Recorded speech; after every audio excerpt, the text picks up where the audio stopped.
Nahajamo se v projektnem prostoru Aksioma, kjer se v okviru cikla U30, cikla samostojnih razstav mladih ustvarjalcev, tokrat predstavlja umetnica Gaja Radić. Ob vstopu nas prostorska postavitev vodi v jedro instalacije, ki se nahaja med dvema projekcijama. Vzpostavi se tak razcepljen kader, razcepljen pogled med tema oknoma oziroma portaloma v virtualno resničnost. Skozi ta dva nasprotna pogleda se najprej, torej iz te praznine, odvije nagovor v obliki besedila, ki se potem nekako prelevi v linijo, v ta kabel, to nit, ki nas popelje torej skozi to geološko pokrajino, ki se razvija in nenehno preobraža oziroma pretaka.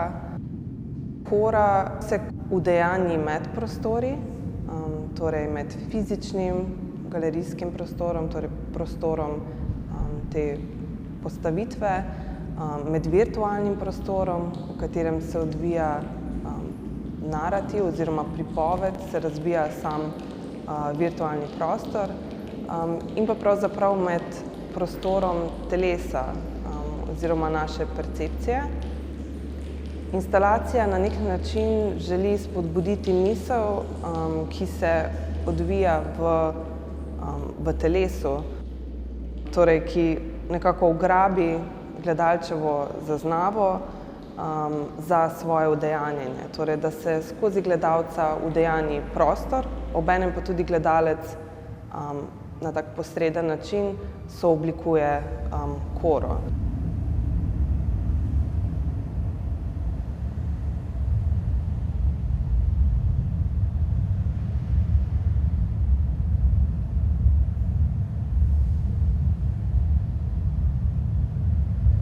Gre za delo, ki raziskuje odnos virtualnega, fizičnega in nekakšnega notranjega organskega prostora, ter prav tako to delo problematizira tisto razmerje med materialno eksistenco in potencialnostjo. Izraz kora, kot ga je opredelil Platon, presega tradicionalne opredelitve prostora in pri tem izrazu predvsem gre za nekakšno konceptualno območje, ki omogoča pojav idej in form. Torej, ta prostor ni zgolj fizični prostor, temveč abstraktni prostor, kjer se dogaja preplet bivanja in nebivanja. Lahko bi rekli, da je kora torej prostor možnosti, ampak je prav tako prostor brez lokacije ali pa lahko tudi rečemo antiprostor. Torej, kora se nikjer ne nahaja, pa tudi nima lastne forme, vendar jo lahko ustvari. In to nekako se mi zdi kot bistvo tega projekta. Dejansko gre za entiteto brez določene identitete. Kora nima obraza, jo ne vidimo, je v temi, vendar seveda obstaja. In obstaja le zato, da lahko proizvede materialne forme, če jo nekdo aktivira. V tem kontekstu kora deluje kot bistveno paradoksalna entiteta.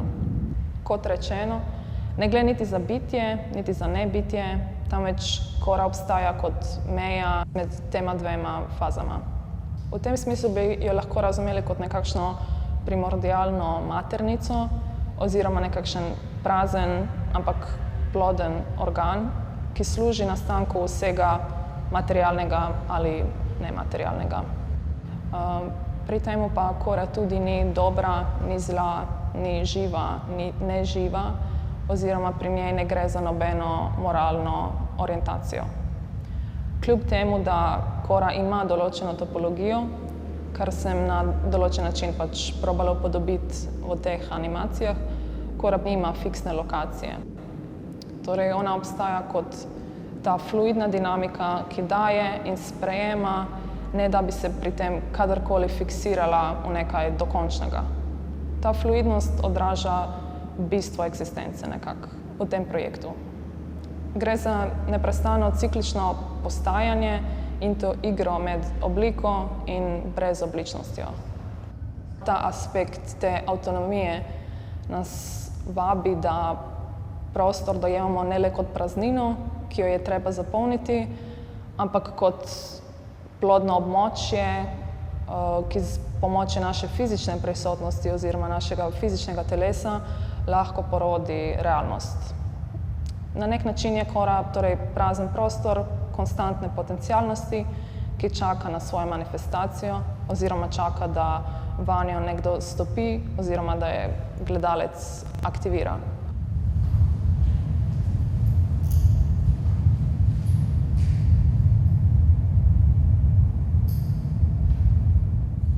Gaj in razvoj instalacije in tudi v bistvu najine izmenjave so prečile kar precej področij, na katerih Gaja deluje, torej od referenc iz arhitekture do kiparskega razmišljanja o prostoru, pa tudi do računalniške animacije, razmisleka o virtualnem prostoru. Eno od izhodišč je bilo tudi razmišljanje o galerijskem prostoru kot prostoru v bistvu čistega potenciala, kot prostoru, ki šele omogoča neko realizacijo, preobrazbo, vzpostavljanje razlike, kot prostor, ki je pravzaprav ločen od realnosti. Torej, galerijski prostor kot prostor, ki nekaj poraja, a je na koncu vedno znova spet prazen. Torej, instalacija pravzaprav deluje kot nek dogodek, ki se zgodi na ozadju vsega, kar je možno, vsega, kar se lahko aktualizira, zato pa so potrebni določeni pogoji. Torej, pri Kori ta nenehna prisotnost gledalca, ki pravzaprav poganja razvoj virtualnega prostora oziroma pripovedi.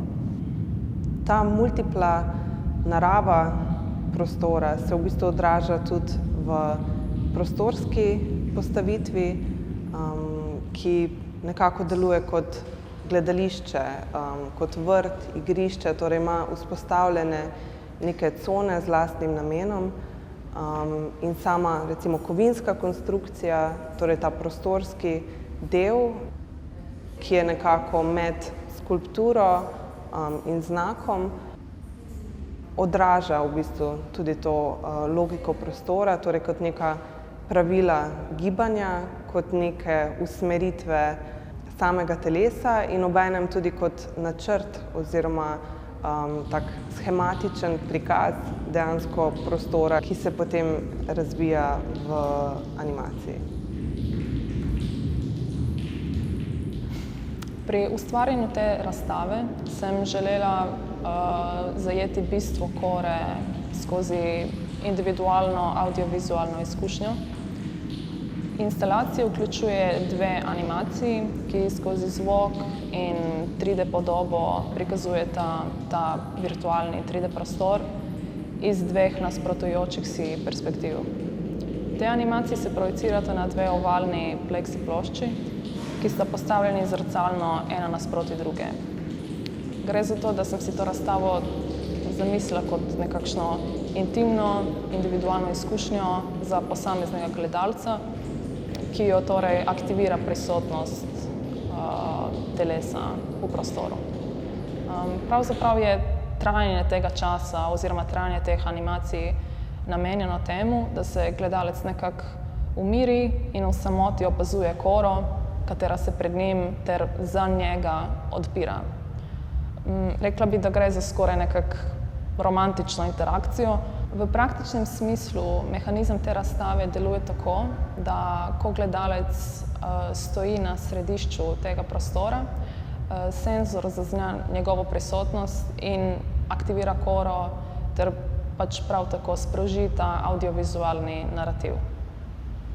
Dokler je galerija prazna, te dve nasprotujoči si projekciji predvajata isto loop animacijo, ki prikazuje podoben emblem, kot je ravno tisti na steni.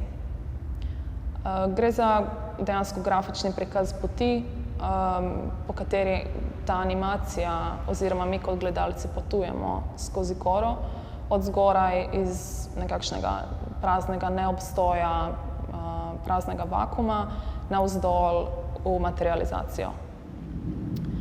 Lahko rečemo, da ta ornamentalni emblem poti na začetku deluje kot nekakšen screensaver oziroma nekakšna priprava pred dejanskim narativom. In kot rečeno, ko gledalec stopi v središče prostora, kora preide iz stanja mirovanja v stanje aktivacije. Prisotnost telesa tako postane katalizator za realizacijo njenega, temu rečem, generativnega potenciala.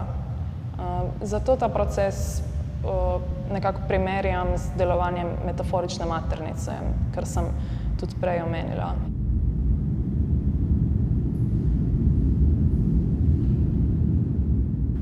Dve projekciji ga torej vodita skozi to pokrajino, ki sem jo upodobila kot nekakšen amalgam geoloških in organskih motivov, pri tem pa gre za nekakšno pokrajino iz fragmentov sten, ki vsebuje kamne, kristalčke ter prav tako neke bolj organske objekte, ki nas lahko spominjajo na jajca, žile in tiste druge drobce, ki jih lahko najdemo v živalih ali ljudeh.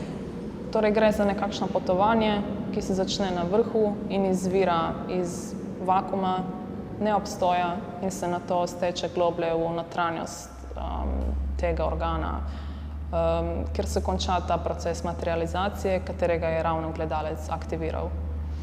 Virtualna pokrajina, prikazana v animacijah, torej prikazuje nekakšen emancipiran svet, poln tistih med seboj povezanih lagun, ki so prav tako napolnjene z nekakšno organsko tekočino, za katero bi lahko jo razumeli kot plazmo, kri ali pa nekakšno primordialno juho ali pa kakšenkoli substrat, ki omogoča rojstvo in obstoj.